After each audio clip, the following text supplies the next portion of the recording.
अस्सलामुअलैकुम। सेठी से सवाल के साथ मैं हूँ सैयदा आयशा नाज। मेरे साथ मौजूद हैं नजम सेठी साहब। अस्सलाम वालेकुम। नजम सेठी साहब, आवाज़ का भारीपन बता रहा है आपको नज़ला ज़ुकाम की शिकायत है। जी है ऐसे ही, ज़रा मास्क पहन लीजिए आप। मैं मास्क पहन लूँ? अच्छा, अभी वो फासला है, वो जो डिस्टेंस हमने कोरोना के दिनों में देखा, अभी तो वो बरकरार है। लेकिन आपने ईद की काफ़ी लंबी छुट्टियाँ एंजॉय की हैं, इसमें कोई शक नहीं है। और लोगों ने इस दौरान वो रेशमा मरहुमा का गाना सुनना शुरू कर दिया था, लंबी जुदाई। अच्छा, लोगों को लगा कि शायद आप ईद की छुट्टियां ज्यादा लंबी मना लेंगे, लंबी छुट्टी चलेगी। हाँ, वो कुछ लोगों की ख्वाहिश थी कि मैं फारग हो जाऊं, है ना? ऐसे ही है ना। शो से रुखसत ले लें, ऐसे कुछ ऐसी कोशिशें थी। अभी तो खैर काम जारी है, फिर आगे देखते चले क्या होता है। हाँ, देखते हैं क्या होता है। लेकिन इस दौरान ईद का हमारा जो ईद से पहले लास्ट शो था, आपने ईद की मुबारकबाद दी सारे अपने व्यूअर्स को, फॉलोअर्स को। तो उसके बाद से लेकर अब तक पुलों के नीचे से काफ़ी पानी गुजर चुका है। बड़ी बड़ी खबरें आई, जिसमें से जो एक बड़ी खबर थी वो सऊदी हाई लेवल डेलीगेशन का विजिट था पाकिस्तान का। वो कैसा रहा ये तो आने वाले दिन बताएंगे। इन्वेस्टमेंट के हवाले से बड़ी बड़ी खबरें, बड़े बड़े दावे हुकूमत कर रही है, और SIFC के भी ज़ाहिर है उसमें कोशिशें भरपूर शामिल हैं। लेकिन मीनवाइल पाकिस्तान तहरीक इंसाफ ने क्या किया? पाकिस्तान तहरीक इंसाफ ने क्या किया ये तो पाकिस्तान तहरीक इंसाफ नहीं मान रही, क्योंकि शेर अफजल मरवत साहब जो कि बड़े मुतहरिक रहनुमा हैं और हार्ड लाइनर समझे जाते हैं, उन्होंने एक ऐसी स्टेटमेंट दी जिसको ये हुकूमत समझ रही है कि वो बैरूनी सरमायाकारी में रखना डालने के मुतरादिफ है और ताल्लुकात ख़राब करने की कोशिश है। उन्होंने एक शो में कह दिया कि रजीम चेंज में हमारे उस बरादर इस्लामी मुल्क का भी किरदार था। एंड लेटर ऑन PTI ने खुद को डिस्टेंस कर लिया। उन्होंने खुद कह दिया अपने ट्विटर पे कि भाई ये मेरी ज़ाती राय हो सकती है। दूसरी तरफ इमरान खान साहब ने भी पेशी के मौके पर इन्वेस्टमेंट के हवाले से कहा कि माहौल ऐसा नहीं है जिसमें कोई इन्वेस्टमेंट आ सके। सवाल ये है कि शेर अफजल मरवत साहब ने वो, जैसे आप ऐसे करके कहते हैं ना, वापसी का रास्ता लिया, ये इंटेंशनल था, अनइंटेंशनल था, और पार्टी वाकई उनको ओन नहीं करती? आयशा, ये बड़ी दिलचस्प डेवलपमेंट्स हो रही हैं कि PTI के अंदर कुछ लोग हैं जो चौके छक्के मार रहे हैं, और कुछ लोग जो हैं वो सिंगल्स ले रहे हैं। कुछ लोग कहते हैं हम आउट ना हो, दूसरे लोग हैं कहते हैं आउट करके तो देखो जी। नून लीग के अंदर भी कुछ इस किस्म की कार्रवाई शुरू हो गई है। कुछ लोग चौके छक्के मार रहे हैं, और कुछ लोग इस्लामाबाद में उनको कह रहे हैं हाथ वाली रखो, सिंगल्स लो, रनिंग की ज़रूरत नहीं है, आउट ऑफ टर्न ना काम करें। तो इसके ऊपर तबसरा करना ज़रूरी हो गया जी। अच्छा, अब मैं एक डिबेट देख रहा था एक व्हाट्सएप प्लेटफॉर्म पे, अच्छा, जिसमें कुछ PTI के रहनुमा सीनियर वो बेसिकली कह रहे थे कि मरवत जो है ये खान साहब की लाइन नहीं ले रहा, ये अपना ही ड्रामा कर रहा है। और ये कह रहे थे कि शायद तो ये इम्प्लांट है, इसको इन्फिल्ट्रेट किया गया है इस्टेब्लिशमेंट की तरफ से, कि जी ये देखिए ये किस किस्म की गैर जिम्मेदार बातें कर रहे हैं, और ये जान के ये किया जा रहा है हमें बदनाम करने के लिए। अच्छा, इसी तरीके के साथ चीफ मिनिस्टर साहब जो KP के हैं जी, उनके बारे में भी ऐसी बातें चलती रही हैं कि वो भी चौके छक्के मारते रहे हैं, और लोग कहते रहे नहीं नहीं नहीं ये इमरान खान की सोच नहीं है, ये इनकी ज़ाती शो, वो कुछ कह के तो फिर पीछे हट जाते थे। अब मरवत साहब भी यही कर रहे हैं कि जी नहीं नहीं ये तो मेरी ज़ाती, मगर बड़ी तनकीद आ रही है पार्टी के अंदर से कि आप गैर ज़िम्मेदार किस्म की बातें कर रहे हैं और you will get us into trouble. अच्छा, अब मेरा मौक़िफ़ फ़र्क है इसमें। अच्छा, मैं नहीं समझता कि मरवत साहब जो हैं वो कोई मैवरिक हैं या लोनर हैं या आउट ऑफ स्टेप अपना ड्रामा कर रहे हैं कोई। मैं समझता हूँ ये सारी गलत बात है।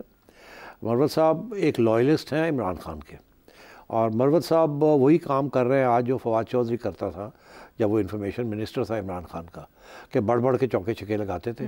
तो मैंने एक दफ़ा फवाद चौधरी को पूछा, मैंने कहा यार ये तुम इतने झूठ क्यों बोलते हो, चौके छक्के मारते रहते हो, तुम्हें कोई एहसास नहीं कि तुम क्या कर रहे हो? तो कहने लगे खान साहब को बड़ी पसंद है ये बात, तो मैं तो उनके करीब रहना चाहता हूँ, तो इसलिए मैं ये करता हूँ।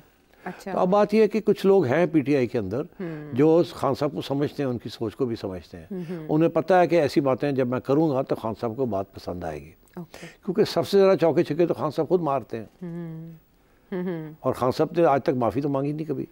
ये तो नहीं कहा ये मेरी ज़ाती व्यू है, खान साहब की view is the party view. तो मैं ये समझता हूँ कि मरवत साहब सोच समझ के ये बातें करते हैं, और उन्हें ग्रीन लाइट मिली हुई है खान साहब से। वो बिल्कुल गैर ज़िम्मेदार शख्स नहीं है, वो एक सियासी शख्स है, और वो सियासत वही खेलता है जो इमरान खान की तरफ से इशारा उनको मिलता है। कुछ लोग कहते हैं नहीं खान साहब तो उसके ज़रा मुलाकात नहीं है, दूर है, कम्युनिकेशन प्रॉब्लम है, मरवत को पता नहीं है खान साहब की सोच क्या है। अब दूर करना चाह रहे हैं खान साहब को भी और अपने आप को भी इनकी सोच से, मगर मैं समझता हूँ ये सही बात नहीं है। क्यों? अब मैं आपको एविडेंस प्रोवाइड करता हूँ। कैसे? ये कहते हैं जी ये सऊदी अरेबिया के ख़िलाफ़ जो बयान दिया है कि सऊदी किंग और सऊदी रेजीम ये भी रेजीम चेंज का हिस्सा थे। अमेरिका के कहने पे इन्होंने ऐसे किया। रेजीम चेंज क्या होती है? एक ओपिनियन इजहार किया जाता है ना। अमेरिका ने भी एक ओपिनियन इजहार किया था उस वक्त कि ये रूस क्यों चले गए, तो नाराज़गी का इजहार तो किया था ना। ये तो वाजे हो गया ना साइफर से कि नाराज़ तो थे वो क्या रेजीम चेंज उन्होंने करवाई या ना करवाई बात की बात है, नाराज़ तो थे खान साहब से। मैंने 1.5 साल पहले 2 साल पहले जब खान साहब सऊदी अरेबिया गए थे और उसके बाद अमेरिका गए थे एक यूनाइटेड नेशंस अटेंड करने, जनरल असेंबली सेशन, तो रास्ते में MBS को मिलते गए थे और उसके बाद MBS ने इनको अपना जहाज़ दे दिया था फिर वापस। और ये वहाँ गए, इन्होंने वहाँ जाके कुछ ऐसी जहाज़ के अंदर कुछ ऐसी बातें कहीं जो कि रिकॉर्ड हो गई और वो किंग को या प्रिंस को वो सुना दी गई, जिसमें इन्होंने बड़ा लो ओपिनियन रखा था MBS का। उसके बाद इन्होंने वहाँ जाके जो पेशनगोइयाँ की और जो कार्रवाई की कि जी मलेशिया और तुर्की के साथ मिलके एक अनदर इस्लामिक ब्लॉक बनाना है, मीडिया वो भी बात नहीं सऊदी अरेबिया को पसंद आई। फिर उन्होंने ये भी कहा कि मुझे रोल अदा करने के लिए MBS ने कहा कि जी between Iran and Saudi Arabia, हालांकि ऐसी कोई बात नहीं थी। MBS ने बिल्कुल इनको नहीं कहा था कि प्ले अ रोल, वो इनकी हैसियत ही नहीं समझते थे कि ये कोई रोल प्ले कर सकते हैं। तो नाराज़गी तो थी, अच्छा, इसमें कोई शक ही नहीं है। यहाँ तक कि जब MBS को ये बात पता चली और उस वक़्त मेरी एक सोर्स थी बड़ी ट्रस्ट चिड़िया, एक सऊदी चिड़िया, जिसने मुझे ये खबर दी और मैं लंदन में था और मैंने अपने प्रोग्राम में तुम्हारे साथ ही ये बात कही कि ये खान साहब के साथ बड़ी नाराज़गी हो गई है और खान साहब ने कुछ बातें बड़ी लूज टॉक की है जहाज़ के अंदर भी और वहाँ जाके भी इन्होंने जो हरकतें की हैं, and the Saudi monarch is very angry with him. यहाँ तक कि जब ये सऊदी मोनार्क के जहाज़ में वापसी इन्होंने इख्तियार की, रास्ता किया तो वो 2 घंटे के बाद जहाज़ के पायलट ने कहा कि जी हमारा तो जहाज़ ख़राब हो गया, हम वापस जा रहे हैं। तो एक्चुअली जहाज़ ख़राब अब नहीं हुआ था और उनको उतारना था, ऑर्डर आ गया था कि निकालो इसको। और मैंने ये गैर मामूली था, ये मैंने कह दिया। अच्छा, जब मैंने ये कहा तो उस वक्त फॉरेन ऑफिस हमारा बहुत परेशान हो गया कि ये क्या बात कह दी और उनकी तरफ से एक बयान भी आया कि ये बिल्कुल बेबुनियाद है, ये मेरा नाम नहीं लिया उन्होंने, मगर जाहिर है तकलीफ तो हुई जब मैंने ये खबर दी। खबर 100% करेक्ट थी और वो बाद में तस्दीक तो सऊदीज अपसेट विद हिम। और ये बैकग्राउंड इसकी ये भी है कि जब खान साहब नए प्राइम मिनिस्टर बने तो जनरल बाजवा ने ये खुद कहा है कि जनरल बाजवा ने और DG ISI उस वक्त के जो थे उन्होंने कहा जाके खान साहब को कि सबसे पहले आपको इमीडिएटली आफ्टर बीइंग स्वर्न इन एक ट्रेडिशन है कि नया प्राइम मिनिस्टर सीधा सऊदी अरेबिया जाता है, वहाँ उम्रा करता है और उस सऊदी मोनार्क के साथ सलाम दुआ लेता है, उसके बाद वो वापस आता है और फिर चाइना जाता है। ये हमेशा एक ट्रेडिशन रही है, जैसे प्राइम मिनिस्टर बनता है वो पहले सऊदी अरेबिया जाता है उसके बाद इधर जाता है। तो खान साहब ने उस वक्त इनकार कर दिया जाने से और जनरल बाजवा ने ऑलरेडी कमिटमेंट की हुई थी सऊदीज को कि अगले ये इस दिन ये ओथ टेकिंग है, उसके 3 दिन के बाद हम आ रहे हैं, मैं प्राइम मिनिस्टर को ला रहा हूँ। असल में और खान साहब ने जाने से इनकार कर दिया। उसका रीज़न भी दिया गया कि शायद बुशरा बीबी ने कुछ वक्त मुतय्यन किया था कि आपने नहीं जाना। अच्छा, खान साहब ने तो ये नहीं कहा ना, खान नहीं ये नहीं कहा, लेकिन बाद में ये बात निकली कि खान साहब को ये कहा गया था कि 3 महीने के लिए आपने कहीं नहीं जाना। मगर सऊदीज तो बड़े अपसेट हो गए और फिर बाजवा साहब को खुद जाना पड़ा वहाँ अकेला और जाके एक्सप्लेनेशन देनी पड़ी और कहा कि नहीं ऐसी कोई बात नहीं है, कोई प्रॉब्लम हो गया, ये हो गया। तो सऊदीज भूले नहीं ये बात, वो बात चल रही थी और फिर इमरान खान ने जाके वहाँ ये हरकतें की, तो जिसकी वजह से सऊदी मोनार्क जो था उसने तो बेसिकली खान साहब को राइट ऑफ किया हुआ था। ये नहीं कि उन्होंने रिजीम चेंज की, पर राइट ऑफ किया हुआ था। तो ये मरवत साहब का ये जो कहना कि जी उन्होंने रिजीम चेंज का हिस्सा नहीं थे, but they were angry with Imran Khan. और इसीलिए ड्यूरिंग इमरान खान टर्म उन्होंने कोई इन्वेस्टमेंट नहीं की, कोई कुछ नहीं किया और अभी तक वो इंतज़ार कर रहे थे कि एक स्टेबल हुकूमत आए जिसके साथ हमारे अच्छे तल्लुकात हों तो फिर वी विल इन्वेस्ट।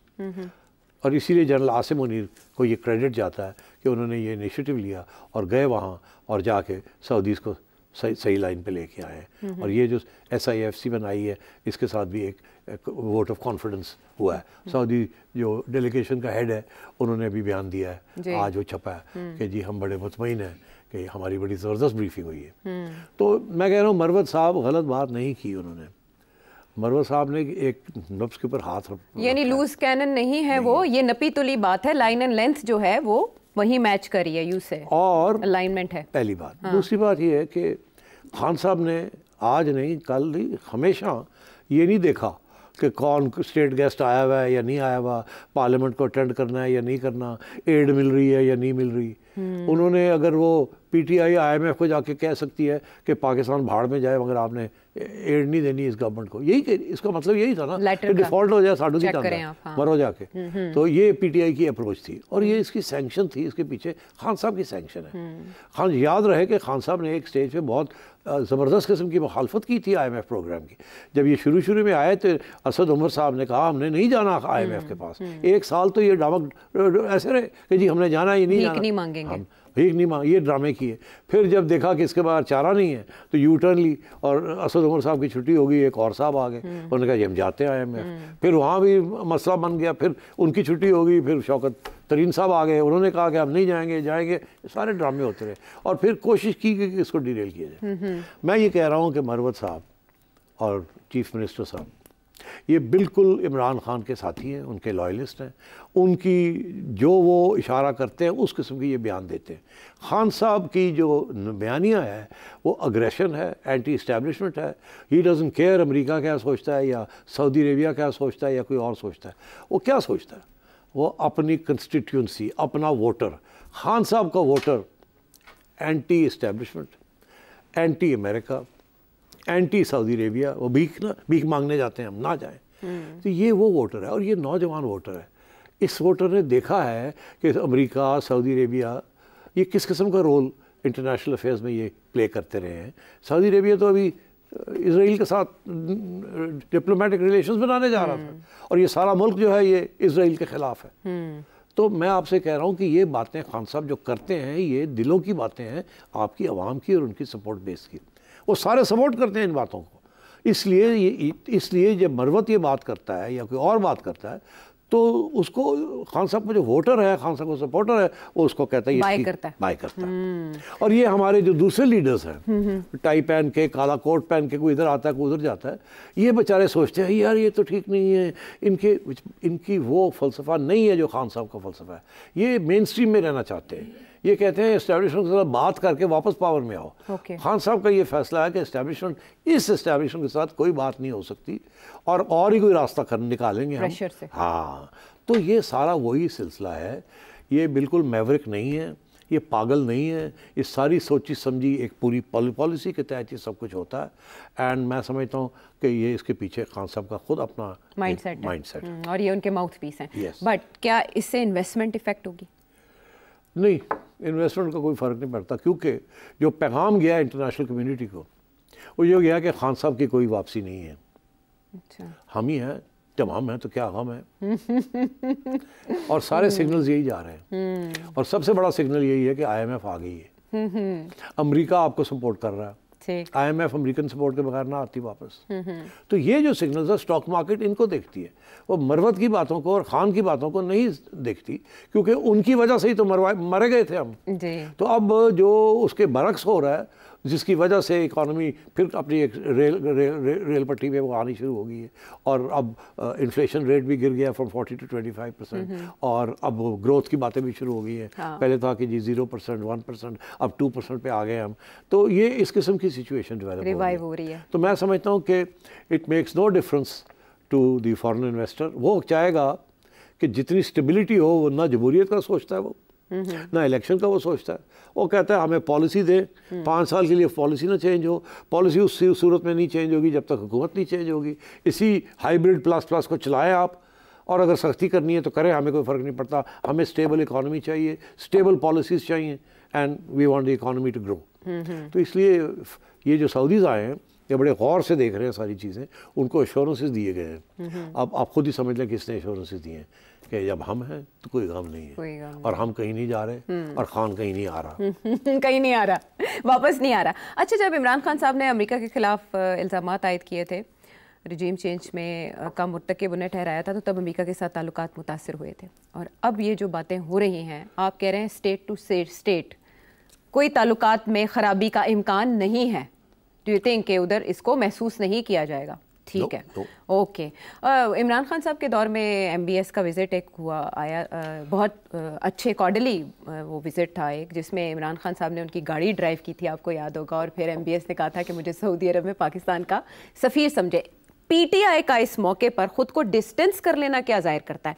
क्या वो इस्टेब्लिशमेंट की नाराज़ी से बचने के लिए ऐसा करना चाहते हैं? ये जो PTI है ना, इसके अंदर बेसिकली दो स्ट्रीम्स हैं, दो दरिया चल रहे हैं। एक वो लोग हैं जो कि बात करते हैं मगर मार खाने के लिए तैयार नहीं है। अच्छा, वो हैं वो लोग थोड़े खाते पीते लोग। फिर वो लोग हैं जो कि बेसिकली PTI का कोर एजेंडा है, ये वो लोग हैं 9 मई वाले लोग।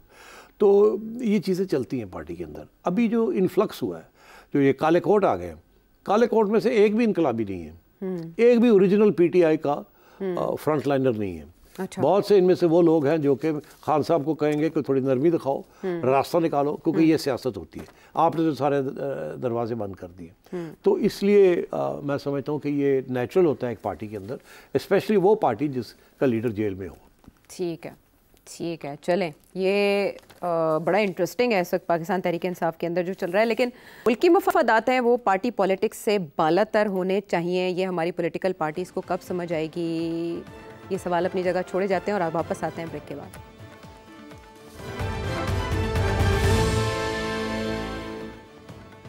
Welcome back to the show. Sethi साहब, आपका एक पेट जुमला है, जब हम हैं तो क्या गम है, जैसे आपने अभी कहा। तो इस वक्त इस सिचुएशन में तो शहबाज शरीफ साहब कह रहे हैं ना कि जब हम हैं तो क्या गम है, लेकिन नवाज शरीफ साहब ये नहीं कह रहे हैं।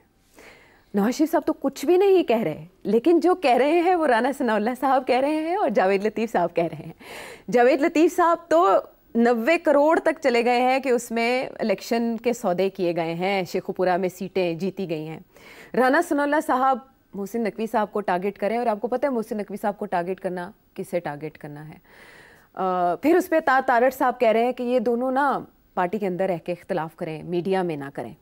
लेकिन पार्टी के अंदर फिर इन्हें शोकाज होना चाहिए, इनसे पूछे जाना चाहिए कि आप ऐसे बयानात क्यों दे रहे हैं। ये मुस्लिम लीग नून के अंदर क्या चल रहा है?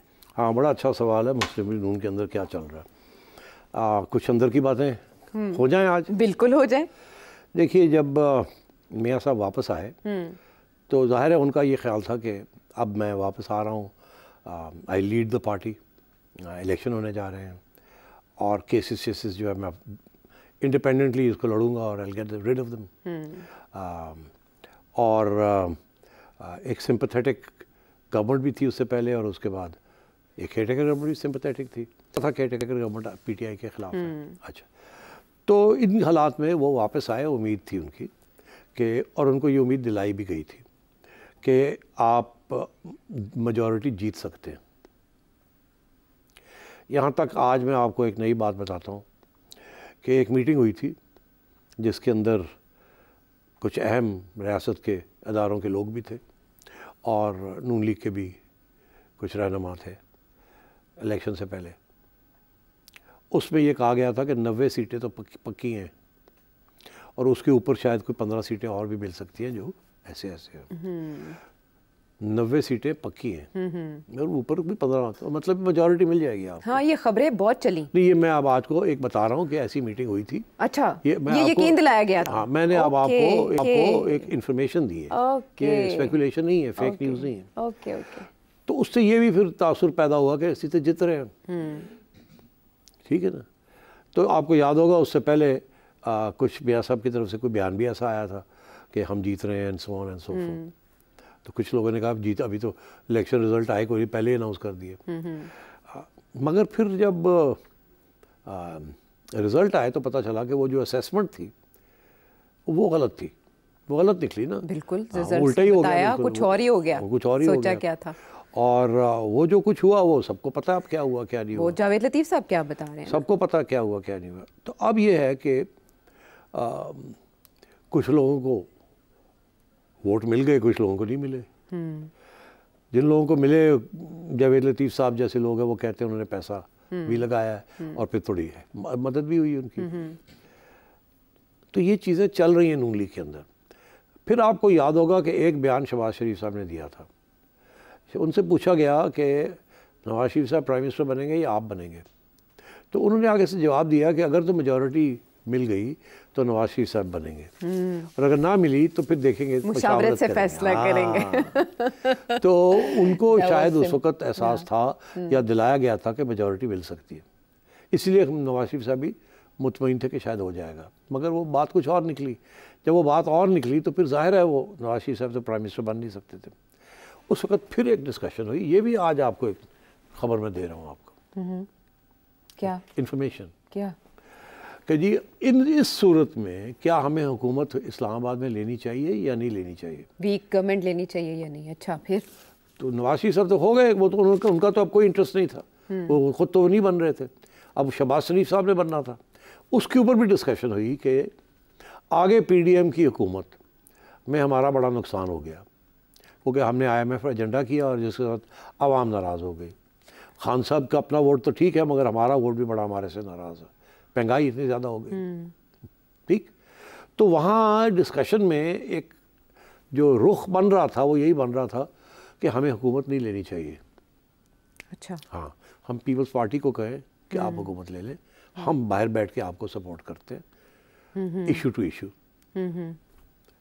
ये डिस्कशन हुई। फिर मगर वो जो डिस्कशन के बाद जो प्रेशर आया कि नहीं आपने लेनी है। कहाँ? अच्छा, ठीक है, ओके। बस अब यार कुछ तो समझो ना। नहीं, ठीक है, नहीं आपने लेनी है, बड़ी मेहनत से सब कुछ हुआ, आप हुकूमत ले ले। तो फिर ना नहीं की जा सकती थी, जाहिर है। तो वो फिर हुकूमत लेनी पड़ गई। और तैयार भी तो थे हुकूमत लेने के लिए शहबाज शरीफ साहब? वो खैर हमेशा ही तैयार थे, मगर उस मीटिंग में ये तय हुआ था कि शायद हमें नहीं लेनी चाहिए। एक आध शख्स था, मैं नाम नहीं लूँगा, जिसने कहा था कि हम यहाँ तक तो हम पहुँच गए हैं, जो कुछ हमने किया तो अब रह के गया, लेट्स गेट ऑन, ले लेते हैं हुकूमत। अब वो हुकूमत में है? नहीं, रहने दो ना यार, तुम भी तो बड़ी ख़राब हो। मेरी चिड़िया को तो ना एक्सपोज करो यार। अच्छा, नहीं, मैं वैसे ही, मतलब बहुत से लोग हुकूमत में, आप कह दें वो हुकूमत में। नहीं, मैं नहीं तो कुछ कहूँगा। अच्छा, तो क्या हुआ, तो फिर यही फैसला हुआ कि कौड़ा कुट करो, जिन्हों पंजाबी कहते हैं कौड़ा कुट करो, जहर ले लो, तो चलो फिर बैठिए, बिकॉज नो चॉइस। वो हमें कहा जा रहा है कि करो, चलो इन्ना कुछ किया थोड़े वास्ते, चलो करो। तो खैर ये चले गए। मगर वो जो सेंटिमेंट है ना, जिसकी तरफ मैं अब आ रहा हूँ, कि वो जो सोच थी कि असी कितने फंस गए, हाँ, चंगे फंसे हैं, उजड़े हैं ना वसे हैं। तो जेड़े लोग बाहर बैठे ने, क्योंकि वो इलेक्ट नहीं हुए या इलेक्ट नहीं करवाया गया या जो भी हुआ उनके साथ, वो तो बहुत ज़्यादा खट्टे हैं ना। वो तो पहले दिन से कह रहे थे मत लो। हाँ, वो तो पहले दिन से कह रहे थे हुकूमत लेने की ज़रूरत नहीं है, हम क्या खटेंगे, क्या करेंगे, हमने तो वही और काम करने हैं जो पीडीएम करता रहा है, तो गाली और पड़ेगी, तो अब तो नून लीग तो वाइप आउट हो जाएगी। और मैं समझता हूँ कि ये नवाज शरीफ साहब ने ये बात का इजहार कभी नहीं किया, मगर दिल के अंदर तो उनकी ये बात है ना कि होया कि साढ़े नाल होया कि साढ़े हाथ से नहीं हो गया। ये उन्होंने कभी कहा नहीं, ये मेरी असेसमेंट है कि क्योंकि वो बात बहुत कम करते हैं, अपने इमोशंस भी नहीं दिखाते। मगर अब क्योंकि ये यहाँ तक आ गए, तो फिर ये मेरा ख्याल है ये सोचा कि अब और कोई चारा नहीं है, इसी को चलाया जाए, इसलिए वो चुप है। मगर दिल के अंदर तो है ना। इसी तरीके के साथ राना सनाउल्लाह या दूसरे साहब जो है जावेद लतीफ़ साहब, कुछ और भी लोग हैं, मैं नाम नहीं लेता, वो बोल नहीं रहे हैं। साद रफ़ीक साहब भी है, उनका भी इसी किस्म का ख्याल है, मगर तो वो बोलते नहीं है। वो क्या ये नवाज शरीफ साहब के दिल की बातें कर रहे हैं, उनके इशारे पर कर रहे हैं ऐसा? नहीं, अब देखिए बड़ी इंटरेस्टिंग मैं आपको बात बताऊँ। ये भी सियासत, जो लोग बाहर बैठे हैं उनको पता नहीं ये होता कैसे है। नवाज शरीफ साहब ने राना सनाउल्लाह को बुला के ये नहीं कहा कि ये कहो, फिर अब्बासी अपने जावेद साहब को बुला के ये नहीं कहा कि कहो, मगर जब वो ये बात करते हैं तो उनको ये बोल के, ये बुला के ये नहीं कहा कि मत कहो। समझ गए आप? समझ अगर ये कहा होता ना कि मत करो तो वो नहीं करते। मगर उनको बुला के ये नहीं कहा कि करो, ठीक है, क्योंकि अगर उनको बुला के कहेंगे करो तो सारा का सारा जो प्रेशर है वो नवाज शरीफ साहब के पास आ जाएगा। मगर वो कहते नहीं है कि मत करो। तो इसलिए फिर ये लोग जो हैं ये फिर करते हैं, क्योंकि ये भी जैसे मरवत है और चीफ मिनिस्टर साहब हैं ये KP के, वो इमरान खान की सोच को समझते हैं। ये लोग ये नवाज शरीफ साहब की सोच को समझते हैं। तो कहने की ज़रूरत नहीं होती, जो लोग करीब होते हैं वो समझते हैं कि मेरा लीडर सोच क्या रहा है और क्या क्या चाहता है, क्या बात हो। तो इसका असर क्या होगा हमें ये अच्छा, भी तो अब ये है कि ये जो अता ने जो बात की है, मैं समझता हूँ इसकी बिल्कुल कोई ज़रूरत नहीं थी। अगर कोई ऐसी बात है कि तकलीफ़ हो रही है तो इसको पब्लिक में लाने की क्या ज़रूरत है। पैगाम भेजे ना। शहबाज शरीफ साहब आते जाते हैं, नवाज शरीफ साहब को मिलते हैं ना जी, कहे ना भाई को कि राणा चुप कराओ, जावेद चुप कराओ, नहीं कहते ना? नहीं कहते। और नवाज शरीफ साहब उनको नहीं कहते चुप करो। तो ये उनको फिर क्यों टारगेट कर रहे हैं, पब्लिक के अंदर क्यों ये अपनी डर्टी लिनन जो है इसको वॉश कर रहे हैं। क्या ज़रूरत थी ये कहने की कि जी ये इनको बाहर बैठ के ऐसी बात नहीं करनी चाहिए। ये भी तो हो सकता है कि शहबाज शरीफ साहब के पास ज़्यादा इंपॉर्टेंट काम हो, वो इन बातों को वैल्यू ना देते हो, उन्हें पता हो कि जहाँ लाइन सेट होनी चाहिए वहाँ लाइन सेट है, और फिर वो जावेद लतीफ़ साहब और राना सनाउल्लाह साहब जो भी कह रहे हैं अपनी पार्टी के बंदे कभी भी चुप करवाए जा सकते हैं। हाँ, तो नहीं ना करवाया जा रहा। हाँ। ये कोई तरीका नहीं है उनको चुप कराने का। हाँ, लेकिन वो मैसेज जो भी कन्वे करे उससे शहबाज शरीफ साहब की हेल्थ पे, सेहत पे क्या असर? अगर हेल्थ पे था असर होता तो कहते कहलवाते क्यों अपने तारर से? हाँ, के मीडिया में बयानबाजी ना करें। हाँ? लेकिन इरफान सिद्दीकी साहब, ये बात बिहाइंड द सीन्स करने वाली है ना आपकी। हाँ, पार्टी के अंदर क्या इमरान खान ने मरवत के खिलाफ कभी कुछ कहा है कि ये बातें ना करो? जज्बाती है, ये कह दिया मीडिया कंजम्पशन के लेके जज्बाती है, बोल जाता है कुछ भी। हाँ, ऐसे कह दिया। हाँ। इन्होंने तो प्रेस पूरा एक खड़े होके कहा कि इनको ऐसे नहीं करना। इसकी क्या जरूरत प्रेस कॉन्फ्रेंस में जी, इसकी बिल्कुल कोई जरूरत नहीं थी। इन्होंने अपने आप को एक्सपोज किया। हाँ। इनको ऐसे नहीं करना चाहिए था। अगर कोई बात थी तो बड़े मियाँ साहब से बात करते तो फिर इस बात को रोकते, अगर रोक सकते थे। अच्छा, ईद के दौरान ही जब आप भी ईद की छुट्टियों पे थे, ऐसी खबरें आई जैसे नवाज शरीफ साहब is coming back, is bouncing back. वो यूं कि इरफान सिद्दीकी साहब ने भी एक शो में कह दिया कि वो पार्टी सदारत इसलिए संभाल सकते हैं कि शहबाज शरीफ साहब के पास पार्टी अफेयर्स को देखने का टाइम नहीं है। नवाज शरीफ साहब का पार्टी सदारत संभालने का मतलब क्या होगा? नजरिए की तब्दीली, पार्टी लाइन की तब्दीली, नैरेटिव की तब्दीली, क्या मतलब? अब आप सही लाइन पे आ रही हैं। नवाज शरीफ साहब ने इनको नहीं कहा कि आप मत कहें। हाँ। इरफान सिद्दीकी साहब ने जो बात की है वो मतलब है कि खुद बैटिंग नहीं की, वो भी मियाँ साहब की सोच समझते हैं। अच्छा, ज़रूरी नहीं कि मियाँ साहब ने उसको बुला के कहा हो, बिल्कुल नहीं कि तुसी कहो ना। मियाँ साहब नहीं करते ऐसे। मियाँ साहब की जो साइलेंस है ना, जो चुप रहते हैं ना, जब उनसे लोग सवाल पूछते हैं, जो उनके करीब है वो समझ आते हैं इनकी सोच क्या है, मगर वो खुद नहीं कहेंगे। तो इरफान सिद्दीकी साहब समझ गए कि पार्टी के अंदर अब एक डिवीज़न है। सबको पता था ये डिवीज़न है कि मियाँ साहब एक लाइन लेना चाहते थे जो कि थोड़ी सी समझे आप एंटी एस्टैब्लिशमेंट थी। हाँ।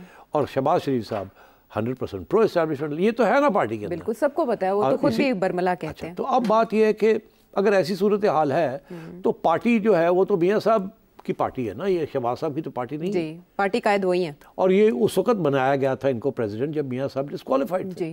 अब वो खत्म हो गया डिस्क्वालिफिकेशन, तो नेचुरल है कि it should go back to Mian Sahab. Then it will go back to him. No, party decisions, party policy, overall सब इम्पैक्ट होगा। फिर क्या होगा? तो देखिए ना, कुछ भी नहीं होगा। होगा ये कि ये जो सब कुछ हो रहा है ना, मियाँ साहब ने ये कहा नहीं है, ये अब मेरा तज्जिया है। अच्छा, कि मैं भी तो देखता रहता हूँ, ठीक है ना, ठीक है। तो अब मेरा तज्जिया क्या है? हाँ। मेरा तज्जिया ये है कि नून लीग के अंदर एक शक है कि साड़ी गवर्नमेंट ज़रा देर नहीं चलनी। अच्छा, ये इसकी जो भी है कोई डील नहीं। अच्छा, नहीं, जिस किस्म के मुल्क के हालात है ना, किसी स्टेज पे कुछ भी हो सकता है। अभी कोई स्टेबिलिटी नहीं आई, ये सिर्फ दिखावा है। जब आएगी तो समझ आ जाएगी।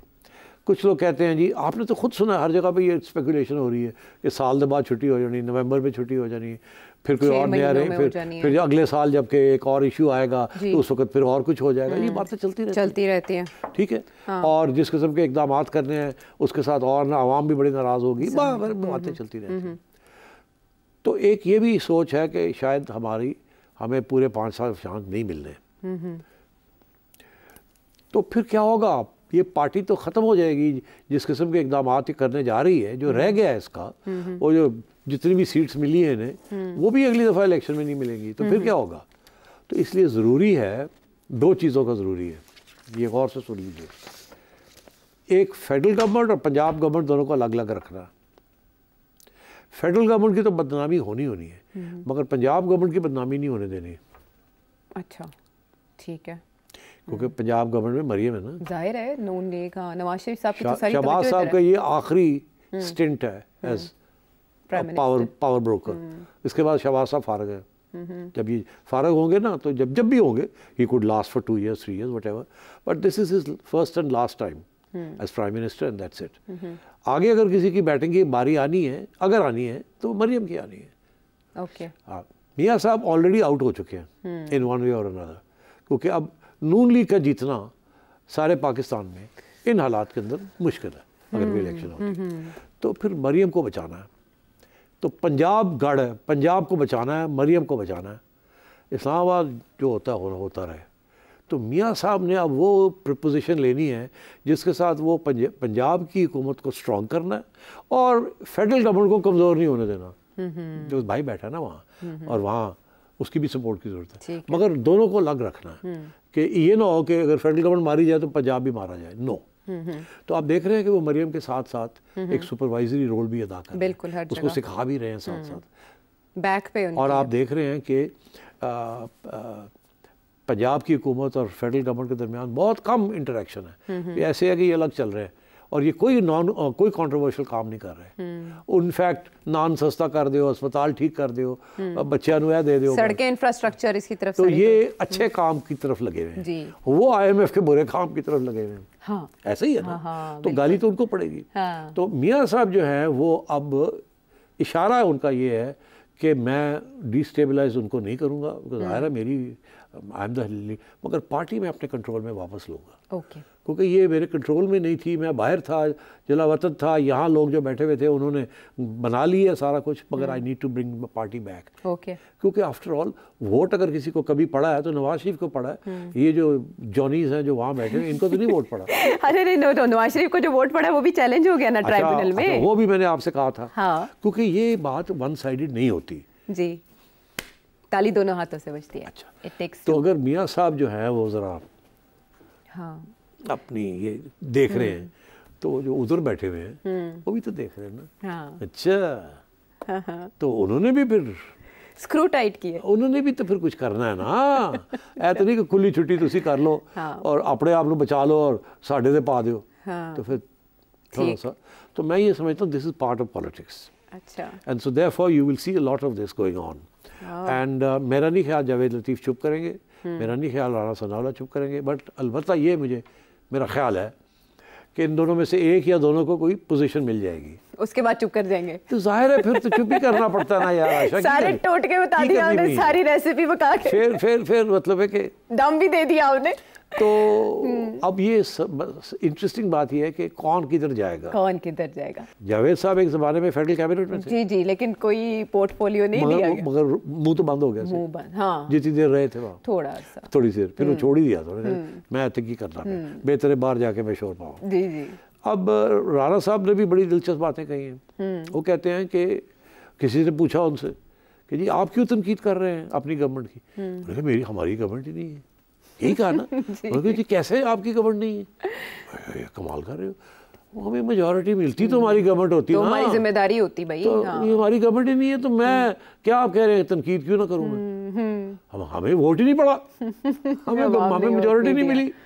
तो उन्होंने तो जो ना किनारा मार दिया। ठीक है, मगर पैगाम तो चला गया ना हर जगह पे जहाँ जाना था। तो अब देखते हैं कि राणा साहब को अकोमोडेशन होती है कहीं कि नहीं होती, और देखते हैं कि मियाँ साहब जो है इस चीज़ को कैसे आगे बढ़ाते हैं। मगर मैं ये ज़रूर कहूँगा, मैं फिर ये कहूँगा कि इस बात को तस्लीम नहीं करना चाहिए था फेडरल गवर्नमेंट को। अता ने ये बात, उसको जो इंस्ट्रक्शन मिले हैं कि आप कहें मेक अ स्टेटमेंट, ये नहीं करनी चाहिए थी। ये शहबाज साहब को आके नवाज साहब से बात करनी चाहिए थी, कहना चाहिए था उन्हें चुप कराओ की हो गया। आपने क्रैक्स को हाईलाइट कर दिया आपने जब इसको बात को मीडिया में, बिल्कुल लोग तो कह रहे थे हाँ, मगर आपने क्यों इसको क्यों हाँ। आप यहाँ तो उनको शो कॉज नोटिस दें जी। ये क्या बात होगी पब्लिक में खड़े होके उनको कहना कि ये क्या कर रहे हो तुम। लेकिन हमने देखा कि मोहम्मद जुबैर साहब हो या शायद खाकान अब्बासी साहब हो, पार्टी पॉलिसी से हट के बहुत सी बातें, तक हमने ऐसा कोई मामला नहीं देखा कि पार्टी ने उनके हवाले से कोई एक्शन लेने का फैसला किया। और बहरहाल पार्टी के अंदर चल के आ रहा है। सेठी साहब से आपने जाना कुछ और भी बहुत बड़ी बड़ी खबरें आई सरसे में, लेकिन उसकी वजह क्या बनी, ब्रेक के बाद आके बात करते हैं।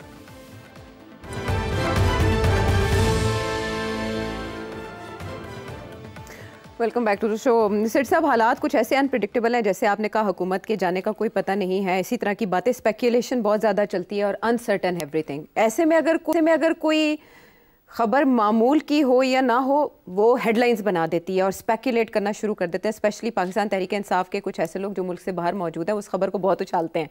एक ऐसी खबर आई सरसे में आई जिसको बहुत उछाला गया, वो है साबिका कोर कमांडर मंगला, उनका इस्तीफ़ा। उसको लेकर जो जो कुछ कहा गया है व्लॉग्स में, मैं चाहूँगी कि आप बताएं, डाइसेक्ट करें कि इस्तीफ़े की वजह क्या बनी। हाँ, मैंने देखा है कि हर किस्म की कंस्पिरेसी थ्योरीज और फेक न्यूज़ और स्पेकुलेशन। देखिए, दो बातें। पहली बात तो यह है कि फ़ौज के अंदर जो फ़ैसले होते हैं और जो डिस्कशंस होती हैं वो कभी भी पब्लिक में नहीं आती और वहाँ लीकिंग भी नहीं होती। किसी को नहीं पता होता कोर कमांडर मीटिंग के अंदर क्या हुआ क्या नहीं हुआ, एक प्रेस रिलीज़ आती है और ज़्यादातर स्पेकुलेशन भी नहीं होती, बिकॉज जेन्युइनली ये क्लोज्ड शॉप है, ये दुकान बंद है, दुकान के अंदर जो होता है वो बाहर नहीं आता। It's part of the armies discipline, ताकि कंट्रोवर्सीज ना क्रिएट हों, डिबेट्स जो होती हैं वहाँ हो जाए, उसके बाद ख़त्म। दूसरी बात ये कि वहाँ जो डिसएग्रीमेंट्स भी होती हैं आपस में कि नहीं ऐसे नहीं है, शायद ये ऐसे है, वो डिसएग्रीमेंट के बाद जो एक फाइनल फैसला होता है उसके बाद फिर सारे यस सर करके फॉलो दैट। अपनी जो राय भी होती है वो उसको फारग हो जाती है, जो भी एक कंसेंसस डिसीजन होती है कि दिस इज़ आवर डिसीजन, ये पॉलिसी है, जो भी डिसएग्रीमेंट्स थी वो ख़त्म हो गई, उसके बाद एवरीबडी फॉलोज़। अच्छा, जब ये डिसिप्लिन टूट जाता है फॉर वन पॉलिटिकल रीज़न और अनदर पॉलिटिकल रीज़न, किसी की एम्बिशन, किसी की कनेक्शन, किसी की ख्वाहिश, किसी की लूज टॉक या किसी की कुछ और इस किस्म की कुछ चीज़, तो उस वक़्त की जो क़यादत होती है फ़ौज की, वो इमीडिएटली एक्शन लेती है, specially the chief. The chief is the single most powerful person in the country and his word is law. और वो उस वक्त लॉ बनता है जब एक कंसेंसस डेवलप हो जाता है and then they move forward.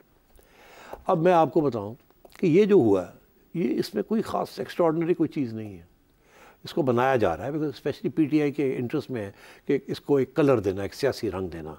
वो रंग जो दे रहे हैं वो सबको पता है क्या रंग दे रहे हैं, मगर इसकी बैकग्राउंड क्या है मैं आपको बताऊँ। अच्छा, हर आर्मी चीफ प्रमोशंस के ऊपर कड़ी नज़र होती है और वो उसके अप्रूवल के बगैर में 2 to 3 स्टार जनरल्स की प्रमोशन, ब्रिगेडियर तक की प्रमोशन जो है वो बोर्ड में होती हैं and army chief has a major से, पहली बात। और वो is a very important element of going up the ladder.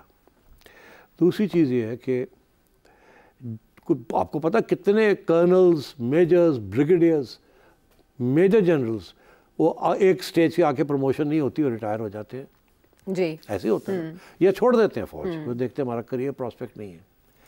ये भी होता है फौज के अंदर। और फौज के अंदर एक और चीज़ भी होती है, people are dismissed also, people are court martialled also, मगर वो जो सारी खबरें होती हैं उसको लिड उसके ऊपर होती है कि ये इंटरनल मैटर है, हमारा इंटरनल अकाउंटेबिलिटी है। ठीक, बड़े लोग जो है वो अर्ली रिटायरमेंट उनको कहा जाता है ले लें, किसी को शंट कर दिया जाता है, किसी के ऊपर हल्की सी कोर्ट मार्शल करके छुट्टी करा दी जाती है और किसी को कहा जाता है आप रिज़ाइन करें, ठीक है, या उनको खुद लाइन लगा दिया जाता है। These things happen all the time, but ये इशू नहीं बनता because the army is a closed shop. और उसकी वजह ये है ऑल ओवर द वर्ल्ड, वजह उसकी यही है discipline, an iron clad discipline, कि हमें अंदर कंट्रोवर्सीज नहीं क्रिएट करनी, and these are the written rules. अब मैं आपको एग्जांपल देता हूँ, ज़्यादा पीछे नहीं जाऊँगा ताकि कुछ लोगों को याद ही शायद ना हो जो मैं बातें करूँगा, बस मैंने तो पिछले 50 साल की हिस्ट्री जो है खुद विटनेस की है और हिस्सा भी लिया है उसके अंदर, तो मुझे तो पता क्या हुआ। मैं एग्जांपल देता हूँ, आसिफ नवाज साहब से ले लेते हैं। जब से जमहूरियत आई, 88 के बाद जमहूरियत आई है ना, बेनज़ीर भुट्टो साहिबा आ गई है पहली दफ़ा, वो मार्शल लॉ ख़त्म हुआ, ये ख़त्म हुआ, वो हुआ, तो जनरल आसिफ नवाज ने जनरल हमीद गुल बनना चाह रहे थे उस वक्त आर्मी चीफ, और प्रेसिडेंट गुलाम इसाक खान ने जनरल आसिफ को बना दिया। ठीक है। हमीद गुल बड़े नाराज़ हो गए। हमीद गुल ने एक साजिश की थी बेनज़ीर भुट्टो के ख़िलाफ़। वो आपको याद नहीं है, बस तारीख़ में लिखा हुआ है कि बेनज़ीर भुट्टो साहब की पहली गवर्नमेंट जो है वो जनरल हमीद गुल ने, ब्रिगेडियर इम्तियाज़ बिल्ला और एक दो और भी थे हमारे दोस्त, नाम लेने की क्या ज़रूरत है, उसको ओवरथ्रो किया था। अब हमीद गुल साहब जनरल आसिफ नवाज के, ज़ाहिर है he was opposed to him, he was a lieutenant general, ISI के हेड रहे थे। आसिफ नवाज ने उठा के वो फेंका, उनको उठा के फेंक दिया मुल्तान। हमीद गुल को बड़ी गुस्सा चढ़ा कि ये मेरे साथ, कि मैं तो I am the liberator of Islam, मैं तो अफ़गानिस्तान, मैंने रूस को डिफीट की है, हेड ऑफ ISI, ये वो हमारा ड्रामा। आसिफ नवाज ने कहा चलो। ये साहब चले गए, शट अप नहीं किया। जब शट अप नहीं किया तो आसिफ ने कहा नाउ गेट आउट। तो then हमीद ने कहा ठीक है, फिर मैं रिज़ाइन करता हूँ। ही लेफ्ट। डिफरेंसेस, ठीक, मूव ऑन, आगे चलते हैं। ये डिफरेंसेस जो हैं ये इरप्ट करते हैं फ्रॉम टाइम टू टाइम। ठीक। और एग्जांपल्स दूँ आपको? हाँ, time just few seconds left. अच्छा, ये इस किस्म के डिफरेंसेस होते हैं। जनरल मुशर्रफ के ज़माने में 3 लोग थे जो जनरल मुशर्रफ को पावर में लेके आए। Karachi corps commander general Usmani, अच्छा, chief of general staff general Aziz, and DG ISI general Mahmood, जो उस वक्त कोर कमांडर थे जी, पिंडी के। जब इनकी डिफरेंसेस हो गए जनरल मुशर्रफ के साथ, तो general Musharraf sacked them all. Usmani went, Aziz went, and Mahmood went. Okay. All went. Okay. तो they were the ones who brought him to power, but जब differences हुए, they all went. Okay. तो ये this happens. Part of the game. It's part of the game. Okay. अगर अभी कोई differences हुए हैं, हाँ, तो one guy is gone, कल को एक और भी जा सकता है। ठीक है, तो बतंगड़ नहीं बनाया जा सकता। इसमें it's no big deal. No big This is part of the army's, shall we say, SOPs. और ये ज़रूरी होता है कि in order to maintain the unity of command and the consensus within the officer corps. तो ऐसी बातों पे कोई रद्द-ए-अमल देना चाहिए जब आप सियासी लिबादा कोई पार्टी उसको रंग देने की कोशिश करे, तो कोई बिल्कुल इसको इग्नोर करना चाहिए। This is part of the rules of the game. अब मैंने कहा ना, आज एक गया कल एक और भी। हाँ, माजी में भी आपने मिसालें दे दी, तो इससे बात समझने के लिए इशारा ज़्यादा तबसरे करने की कोई ज़रूरत नहीं है। तरफियाँ मामूल की बात है, इख्तलाफात अगर हो जाएं तो उनको इस तरीके से सेटल किया जाता है। It's not a big deal जिस तरह से बनाई गई। बहरहाल आपने जाना, कुछ मज़ीद जानना चाहें, सवाल भेजना चाहें, इस नंबर पर भेजें। अगले प्रोग्राम तक के लिए इजाज़त दें।